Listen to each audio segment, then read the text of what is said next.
이 개념이 궁금했다. 제3회 은혜일 하나님의 은혜와 세상의 은혜의 차이는? 흔히 하나님을 은혜의 하나님이라고 표현을 합니다. 또 기독교를 은혜의 종교라고 표현을 합니다. 하지만 은혜의 개념이 무엇인지 정확하게 이해하지 못한 가운데 은혜라는 용어가 사용되고 있음을 부인할 수 없습니다. 그래서 은혜라는 용어가 정확히 어떤 의미인지 살펴보는 시간을 가져보도록 하겠습니다. 먼저 은혜라는 용어에 대한 뜻부터 살펴보도록 하겠습니다.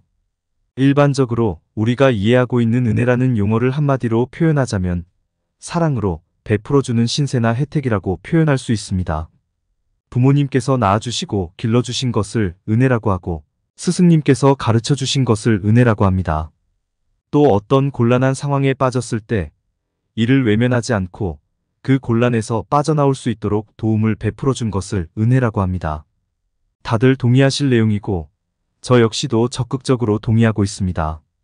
그런데 보통의 세상 속에서 우리가 사용하고 있는 이 은혜라는 용어에 전제 조건과 사후 조건이 있다는 것을 솔직히 부인할 수 없습니다. 우선 전제 조건의 예를 들어보겠습니다. 하늘은 스스로 돕는 자를 돕는다라는 말이 있습니다. 아주 많이 들어본 익숙한 말입니다. 여쭈어 보겠습니다. 여러분들은 이 말에 동의하십니까? 동의하지 않으십니까? 아마 대부분 동의하실 것입니다. 저 역시도 동의하는 말입니다.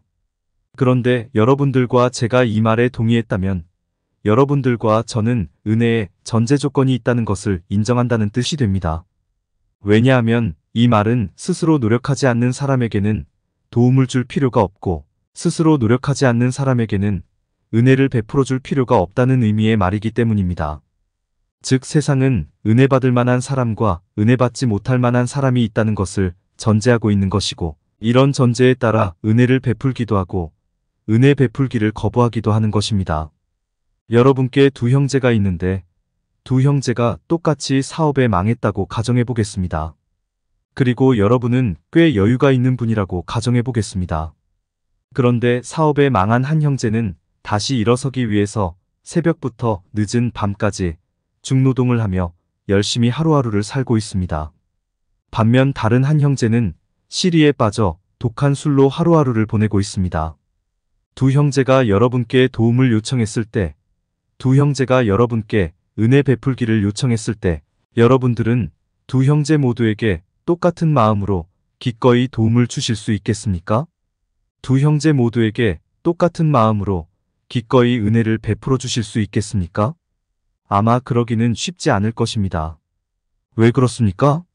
우리들의 마음속에는 은혜는 아무에게나 베푸는 것이 아니라 스스로 노력하는 자, 즉 일정한 자격과 조건을 갖추고 있는 사람에게 베풀어 주어야 한다는 전제 조건이 바탕을 이루고 있기 때문입니다.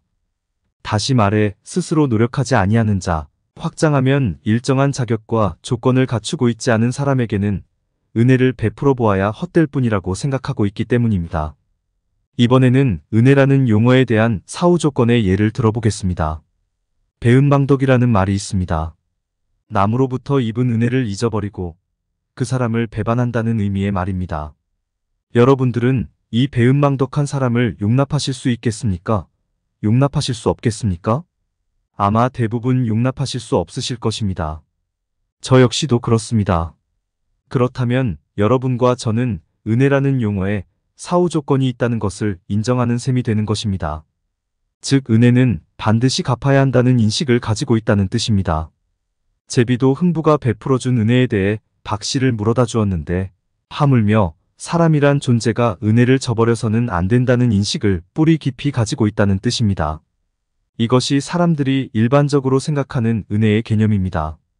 비록 사랑의 마음으로 베풀어주는 신세나 혜택이 은혜이기는 하지만 은혜를 받기 위해서는 일정한 자격과 조건을 갖추고 있어야만 하고 받은 은혜는 반드시 갚아야만 한다는 것이 사람들이 일반적으로 생각하는 은혜입니다. 그리고 세상에서는 실제로 이런 방식으로 은혜가 행해지고 있으며 이런 방식으로 은혜가 행해질 수밖에 없는 상황을 인정하지 않을 도리가 없습니다. 그런데 문제는 세상에서 행해지는 이런 은혜의 개념으로 세상에서 행해지는 이런 은혜의 방식으로 우리가 하나님의 은혜를 이해하고 있다는 것입니다. 즉 일정한 자격과 조건을 갖추고 있어야만 하나님으로부터 은혜를 받을 수 있다고 이해하고 있고, 또 하나님으로부터 은혜를 받았으면 그 은혜를 하나님께 반드시 갚아야 하는 것으로 이해하고 있다는 것입니다. 교회가 이렇게 이해하고 있고, 목사가 이렇게 이해하고 있고, 성도가 이렇게 이해하고 있습니다. 그러니 은혜 받기 위해서는 우리가 준비되어 있어야 한다는 둥, 은혜 받기 위해서는 우리가 깨어 있어야 한다는 둥의 말이 스스럼 없이 나오는 것이고, 하나님께 은혜를 갚기 위해서는 하나님께 영광 돌리는 삶, 하나님 나라 확장을 위해서 수고하고 애를 쓰는 삶을 살아야 한다는 말이 스스럼 없이 나오는 것입니다. 그런데 하나님의 은혜가 정말로 전제 조건이 있는 은혜이고, 하나님의 은혜가 정말로 사후 조건이 있는 은혜입니까? 절대로 그렇지 않습니다. 하나님의 은혜는 그 어떤 전제 조건도 요구하지 않으며 그 어떤 사후 조건도 요구하지 않는 완벽한 은혜입니다. 은혜 받기 위해 노력할 것이 전혀 없고 은혜 갚기 위해 노력할 것이 전혀 없는 완벽한 은혜입니다. 거저 공짜로 무료로 주어지는 것이 하나님의 은혜입니다. 하늘은 스스로 돕는 자를 돕는다라는 말을 살펴보았습니다. 이 말에서 하늘 대신에 하나님을 넣어서 읽어보면 하나님은 스스로 돕는 자를 돕는다는 말이 됩니다. 여쭈어 보겠습니다. 여러분은 이 말이 성립될 수 있는 말이라고 생각하십니까? 성립될 수 없는 말이라고 생각하십니까? 절대로 성립될 수 없는 말입니다. 여쭈어 보겠습니다. 스스로 도울 수 있는 자가 있고 스스로 도울 수 없는 자가 있습니다.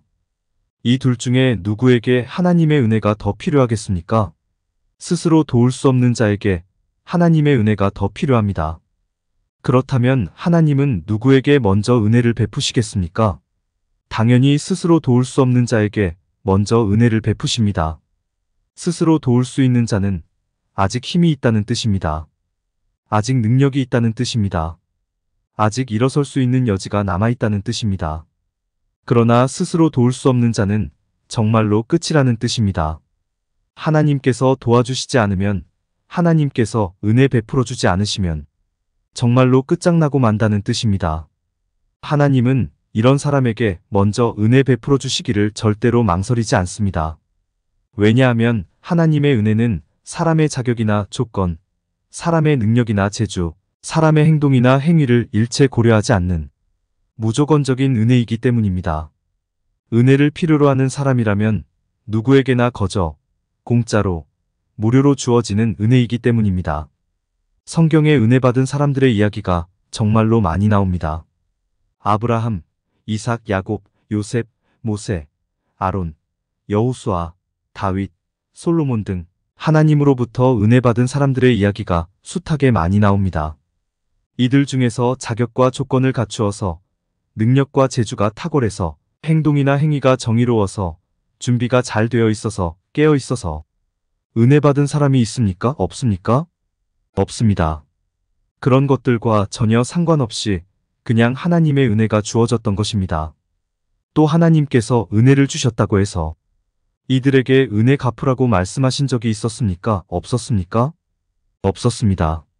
하나님은 늘 하나님의 말씀을 가까이 하며 하나님의 말씀대로 살면 형통한 삶을 살게 된다고 말씀하셨지 하나님께 은혜 갚으라고 말씀하신 적이 없었습니다.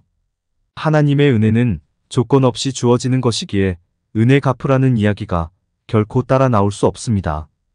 그 이야기가 따라 나오면 이미 조건 없는 은혜가 될 수 없는 것입니다.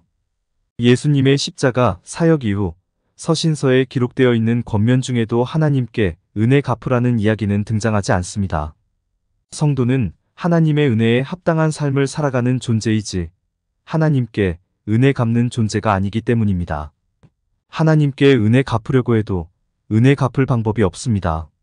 하나님께 은혜 갚는 방법 알고 있는 분이 계시면 저에게도 좀 가르쳐 주십시오. 저도 하나님께 은혜 갚아드릴 일이 아주 많이 있는데 그 방법을 몰라서 단 한 번도 갚아드린 적이 없기 때문입니다. 은혜라는 개념에 대해 간단히 살펴보았습니다. 일반적으로 세상에서는 은혜 받기 위한 조건을 제시하고 은혜 받은 이후에는 은혜를 갚을 것을 요구합니다.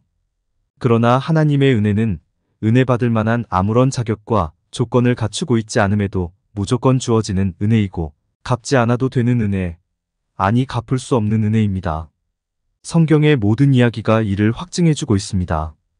그러니 혹시라도 하나님으로부터 은혜 받으려면, 하나님으로부터 더 큰 복을 받으려면 이런저런 일을 해야 한다고 전제 조건을 요구하는 곳이 있다면 그곳은 가짜 기독교라는 것을 꼭 기억하시길 부탁드립니다. 또 하나님의 큰 은혜, 하나님의 큰 복을 받았으니 그것을 갚아야 한다고 사후 조건을 요구하는 곳이 있다면 그곳은 가짜 기독교라는 것을 꼭 기억하시길 부탁드립니다. 감사합니다. 끝으로 공감이 되었다면 구독과 좋아요, 알림 설정 부탁드립니다. 하나님의 말씀을 바르게 전하는데 큰 도움이 될 것입니다. 평등하고 공정하며 정의롭고 행복한 세상을 이루는데 큰 도움이 될 것입니다.